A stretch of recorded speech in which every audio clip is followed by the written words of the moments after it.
ಇವತ್ತು diploma in cooperative management course ಬಗ್ಗೆ ತಿಳ್ಕೊಳ್ಳೋಣ. ಅದಕ್ಕೆ ಐಯುಡ್ ಆ್ಯಪ್ನ ರಿಜಿಸ್ಟರ್ ಆಗಿ ಓಪನ್ ಮಾಡಿದ್ಮೇಲೆ ಕರಿಯರ್ ಲ್ಯಾಬ್ ರೋಡ್ ಮ್ಯಾಪ್ ಫೀಚರನ್ನು ಕ್ಲಿಕ್ ಮಾಡಿ. ರೋಡ್ ಮ್ಯಾಪ್ ಸ್ಟಾರ್ಟ್ ನಾವು SSLC ಡಿಪ್ಲೊಮಾ ಸೆಲೆಕ್ಟ್ ಮಾಡಿ, ಆಮೇಲೆ ಡಿಪ್ಲೊಮಾ ಇನ್ ಕೋಆಪರೇಟಿವ್ ಮ್ಯಾನೇಜ್ಮೆಂಟ್ ಕೋರ್ಸ್ನ ಕ್ಲಿಕ್ ಮಾಡಿ. ಇದು 6 ಮಂತ್ 1 ಇಯರ್ 1.5 ಇಯರ್ ಡಿಫ್ರೆಂಟ್ ಡ್ಯೂರೇಷನಲ್ಲಿ ಕೋರ್ಸ್ ಇಂಟ್ರೊಡ್ಯೂಸ್ ಆಗಿರುತ್ತೆ. ಡಿಪೆಂಡ್ಸ್ ಆನ್ ದ ಇನ್ಸ್ಟಿಟ್ಯೂಟ್ ಆಗಿರುತ್ತೆ.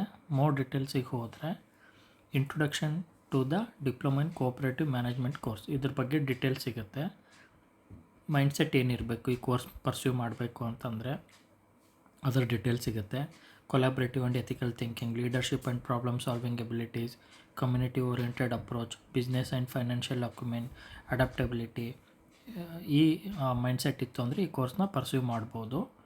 Entrance exams for admission to in the course, ಇದಕ್ಕೆ ಎಂಟ್ರೆನ್ಸ್ ಎಕ್ಸಾಮ್ ಯಾವ ಥರ ಇರುತ್ತೆ, ಈ ಕೋರ್ಸ್ನ ಆಪ್ಟ್ ಮಾಡ್ಕೊಳ್ಳೋಕ್ಕೆ ಸ್ಟೇಟ್ ಲೆವೆಲಲ್ಲಿ ಹೇಗೆ, ನ್ಯಾಷನಲ್ ಲೆವೆಲಲ್ಲಿ ಹೇಗಿರುತ್ತೆ. ಈ ವೆಬ್ಸೈಟಿಗೆ ಹೋದರೆ ನ್ಯಾಷನಲ್ ಕೋಆಪರೇಟಿವ್ ಯೂನಿಯನ್ ಆಫ್ ಇಂಡಿಯಾದ್ದು ಡೀಟೇಲ್ಸ್ ಎಲ್ಲ ಸಿಗುತ್ತೆ. ಸೊ ಬೆಸ್ಟ್ ಕಾಲೇಜಸ್ ಈ ಕೋರ್ಸ್ನ ಯಾವ್ದು ಆಫರ್ ಮಾಡ್ತಿದ್ದಾರೆ ಕರ್ನಾಟಕದಲ್ಲಿ, ಇಂಡಿಯಾದಲ್ಲಿ, ಅದರದ್ದು ಆಫಿಷಿಯಲ್ ವೆಬ್ಸೈಟ್ ಸಿಗುತ್ತೆ. ಆಪ್ಷನ್ಸ್ ಫಾರ್ ಹೈಯರ್ ಎಜುಕೇಷನ್, ಈ ಕೋರ್ಸ್ ಮಾಡಿದ್ಮೇಲೆ ಬ್ಯಾಚುಲರ್ ಡಿಗ್ರಿ ಕೋಆಪರೇಟಿವ್ ಮ್ಯಾನೇಜ್ಮೆಂಟ್ ಮಾಡ್ಬೋದು. ಆಮೇಲೆ master of business administration MBA ಮಾಡ್ಬೋದು. Institute of rural management Anand ಆ ಕೋರ್ಸ್ನ ಮಾಡ್ಬೋದು. ಪೋಸ್ಟ್ ಗ್ರ್ಯಾಜುಯೇಟ್ ಡಿಪ್ಲೊಮಾ ಇನ್ ಕೋಆಪರೇಟಿವ್ ಮ್ಯಾನೇಜ್ಮೆಂಟ್ನೂ ಮಾಡ್ಬೋದು. ಈ ಥರ ಮುಂದೆ ಕರಿಯರ್ ಎಕ್ಸ್ಪೋಜರ್ ಸಿಗುತ್ತೆ.